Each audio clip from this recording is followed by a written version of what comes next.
तर फ्रेंड्स बघू शकता आजच्या व्हिडिओमध्ये या ब्लाऊजची फिटिंग आहे एकदम प्रॉपर असं आलेलं आहे। मुंड्यामध्ये कुठेही जोळ येत नाही आहे किंवा फुगा येत नाही आहे। तर मी हात वर खाली इथं करत आहे तरी सुद्धा तुम्ही बघू शकता एकदम प्रॉपर असं फिटिंग जे आहे आपल्या ब्लाऊजचं आलेलं आहे। तर आजच्या व्हिडिओमध्ये आपण फक्त इथं मुंड्याविषयी माहिती बघणार आहोत। तर मला कमेंट पण येत आहेत की मुंड्याबद्दल थोडी माहिती सांगा की कशा पद्धतीने मुंडा जो आहे कट करावा लागतो किंवा मेजरमेंट किती घ्यावं लागतं, हात जर जाड असतील तर त्या व्यक्तीला कसं आपण मेजरमेंट घ्यायचं असतं किंवा मुंड्याचा शेप आपल्याला कसा कट करायचा असतो सगळं आपण एकाच व्हिडिओमध्ये बघणार आहोत। सो व्हिडिओ जो आहे एकदम शेवटपर्यंत बघा। आता मी तुम्हाला इथं फॉर एक्झाम्पल 40 साईजचं जे माप आहे तर ते कटिंग करून दाखवणार आहे। तर बघा मला एका ताईंची कमेंट अशी आली होती की मुंडा जो आहे आपल्याला कशा पद्धतीने मोजायचा आहे, कशा प्रकारे आपल्याला मुंडा मोजून घ्यायचा आहे। तर पहिल्यांदा एक मी गोष्ट तुम्हाला सांगते की मुंडा मी कधीच मोजत नाही। तर माझी फिक्स माप आहे, फिक्स ब्लाऊजचा चार्ट आहे शोल्डर मुंड्याचा, त्या चार्टनुसारच मी जे ब्लाऊज आहे आपलं कटिंग करत असतो आणि त्याचं फिटिंग सुद्धा एकदम छान येतं। पण जर तुम्हाला मुंड्यामध्ये एकदम प्रॉपर असं ब्लाऊज बसायला हवं असेल तर तुम्ही मुंड्याचा जो शेप आहे एकदम व्यवस्थित प्रॉपर द्यायला हवा, पहिली गोष्ट। तर दुसरी गोष्ट अशी आहे की ज्यावेळी तुम्ही ब्लाऊज फिटिंग करता त्यावेळी ते ब्लाऊज जे आहे तुम्ही अंगामध्ये लूज ठेवता की टाईट ठेवता त्याच्यावरही आपल्या ब्लाऊजचं जे फिटिंग आहे अवलंबून असतं। आता इथं बघा शोल्डर मी इथे घेतलेला आहे 5.5 घेतलेला आहे, 40 साईज आहे। पूर्ण उंची जी आहे मी 14+1 इंच 15 इंच घेतली, शोल्डर 5.5 इंच घेतलं, मुंडा जो आहे मी 6 इंच घेतलेला आहे 40 साईजला। त्याच्यासोबत मी तुम्हाला पुढे चार्ट सुद्धा देणार आहे, जो मी चार्ट जो आहे प्रत्येक ब्लाऊजमध्ये माझ्या कस्टमरच्या वापरत असतो। आता छातीचं मी माप घेतलेलं आहे प्रॉपर 10 इंच घेतलं, त्याच्यानंतर पुढे मी 2 इंच घेतलं एक्स्ट्रा मार्जिन, कमर जे आहे 8.5 इंच घेतलेले आहे, कमरेमध्ये सुद्धा आपल्याला 2 इंच मार्जिन जे आहे ऍड करायचं आहे। आता दाखवल्याप्रमाणे छाती आणि जी कमर आहे आपल्याला जोडून घ्यायची आहे। जसं आपण प्रत्येक ब्लाऊजला मेजरमेंट टाकतो तशा पद्धतीने आपल्याला हे सगळं आधी टाकून घ्यायचं आहे इथं। आता फ्रंट मुंड्याचा शेप आपल्याला द्यायचा आहे 1 इंचावरती, बॅक मुंड्याचा जो आपला शेप आहे द्यायचा आहे 1.5 इंचावरती। आणि मी कशा पद्धतीने इथं मुंड्याचा जो शेप आहे देत आहे ते तुम्ही व्यवस्थित बघू शकता। तर कोणी कोणी काय करतं गडबडीत जे आहे मुंड्याचा शेप व्यवस्थित देत नाही आणि ब्लाऊज शिवल्यानंतर मग त्यांना बरेच प्रॉब्लेम होऊ शकतात, मुंड्यामध्ये फुगा येणं, प्लेट्स येणं। तर मुंड्याचा शेप जो आहे एकदम आपण जर व्यवस्थित आणि प्रॉपर दिला तर फिटिंग सुद्धा तेवढं प्रॉपर आपलं बसतं।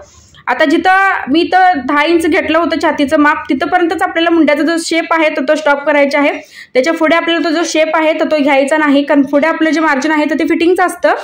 फिटिंग करता वेळी आपल्याला भरपूर जे आहे प्रॉब्लेम होऊ शकतात। तर त्यामुळे फ्रंट आणि बॅक मुंड्याचा जो शेप आहे आपल्याला 10 इंच जिथं आपण पॉईंट काढलेला आहे छातीचं प्रॉपर माप दिलेलं आहे तिथपर्यंतच आपला जो शेप आहे तो स्टॉप करायचा आहे। आता हा चार्ट तुम्ही बघू शकता मुंड्याचा आणि शोल्डरचा। तर आता इथं बघू शकता 28 ते 34ला जे आहे शोल्डर जो आहे मी घेत असतो 5 इंचाचा, मुंडा मी 5.5 इंच घेतो, त्याच्यानंतर गळा रुंदी जी आहे 2 किंवा 2.25 इंच घ्यायची आहे। ज्यांना शोल्डरची पट्टी कमी हवी असेल त्यांनी 2.25 घ्यायची आहे किंवा नॉर्मल तुम्ही 2 इंच सुद्धा ठेवू शकता। तर हे बघा हे आपलं 28 ते 34 साईजसाठी हे जे मेजरमेंट आहे एकदम फिक्स मेजरमेंट आहे आणि एकदम परफेक्ट आहे। मुंडा वगैरे मोजायची अजिबात तुम्हाला गरज लागत नाही, लहान माप असो किंवा मोठं माप असो। तर आपल्याला हे लक्षात ठेवायचं आहे की 28 ते 34 साईजला आपल्याला शोल्डर जे आहे 5 ठेवायचा आहे, मुंडा 5.5 ठेवायचा आहे, गळा रुंदी तुम्ही तुमच्या हिशोबाने म्हणजे तुम्हाला जर शोल्डरची पट्टी कमी हवी असेल तर तुम्ही 2.25 ठेवायचा आहे, अदरवाईज तुम्ही 2 इंच जरी ठेवली तरी चालेल। आता तिथून पुढे बघू शकता 36 ते 40 पर्यंत आपल्याला जे शोल्डर आहे 5.5 इंच ठेवायचा आहे, मुंडा 6 ठेवायचा आहे आणि जी गळा रुंदी आहे तर ती 2.25 किंवा तुम्ही 2.5 ठेवू शकता। तर ज्यांना शोल्डरची पट्टी कमी हवी आहे त्यांनी 2.5 जी आपली गळा रुंदी आहे तर ते ठेवू शकता।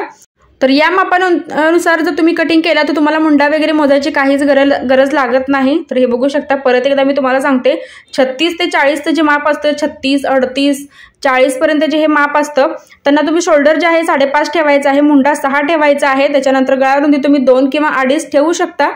आता आपलं हे 28 ते 34 झालं, त्याच्यानंतर 36 ते 40चं आपले हे जे मेजरमेंट आहे तर ते ठेवायचं आहे। तर एकदम प्रॉपर बसतं, मुंडा वगैरे मोजायची आपल्याला काहीच गरज लागत नाही। तर मला बऱ्याच वेळेला कमेंट आलेले आहेत की मुंडा कसा मोजायचा किंवा कशा पद्धतीने मोजायचा आहे। आता हे बघा 42 ते 44 पर्यंत आपले जे शोल्डर आहे तर ते 6 ठेवायचं आहे, मुंडा जो आहे आपल्याला 6.5 इंच ठेवायचा आहे। तर हे बघू शकता 42 ते 44 पर्यंत हे जे मेजरमेंट आहे मी शोल्डरचं 6 ठेवलेलं आहे, त्याच्यानंतर जो मुंडा आहे 6.5 ठेवलेला आहे, गळा रुंदी 2.5 किंवा 2.25 तुम्ही ठेवू शकता।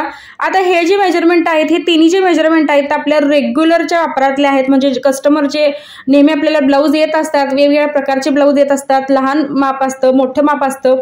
तर त्यावेळी तुम्ही हे जे मेजरमेंट आहे फिक्स मेजरमेंट आहे टाकून तुम्ही तुमचं जे ब्लाऊज आहे कस्टमरचं किंवा तुमचं रेडी करू शकता।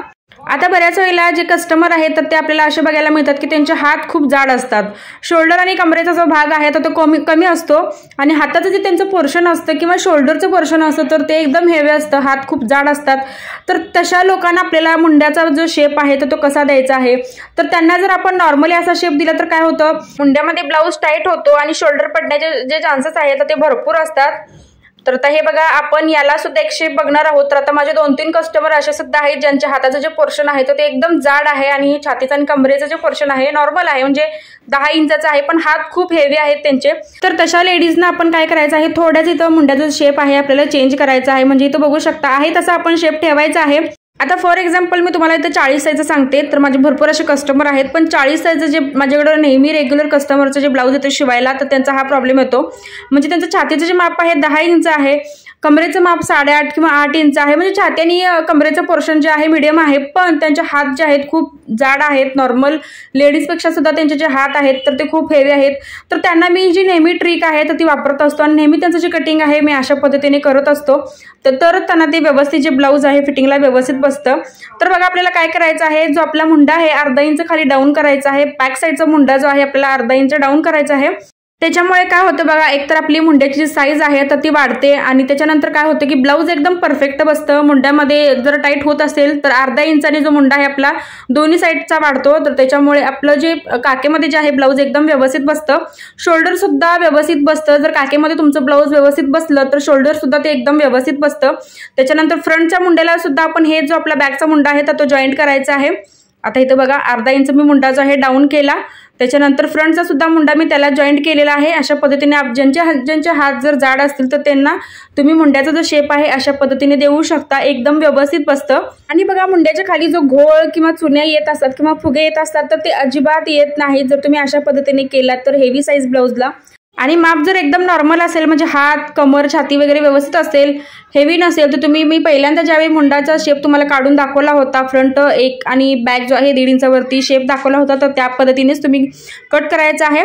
आता हे बघा, हा जो ब्लाऊजचा चार्ट आहे, शोल्डर आणि मुंड्याचा जो चार्ट आहे, तुम्ही याचा स्क्रीनशॉट सुद्धा काढून घेऊ शकता किंवा याचा एक सेपरेट व्हिडिओ जे आहे बनवेल.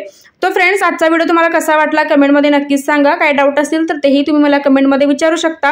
नेक्स्ट व्हिडिओ तुम्हाला कोणता बघायचा आहे तेही मला कमेंट करून सांगा. चॅनलवरती जर तुम्ही माझ्या नवीन असाल तर सबस्क्राईब नक्की करा. सोबत बेल आयकॉनलाही क्लिक करा, जेणेकरून जो व्हिडिओ मी अपलोड करेल त्याची नोटिफिकेशन जे आहे सगळं तिथे तुमच्या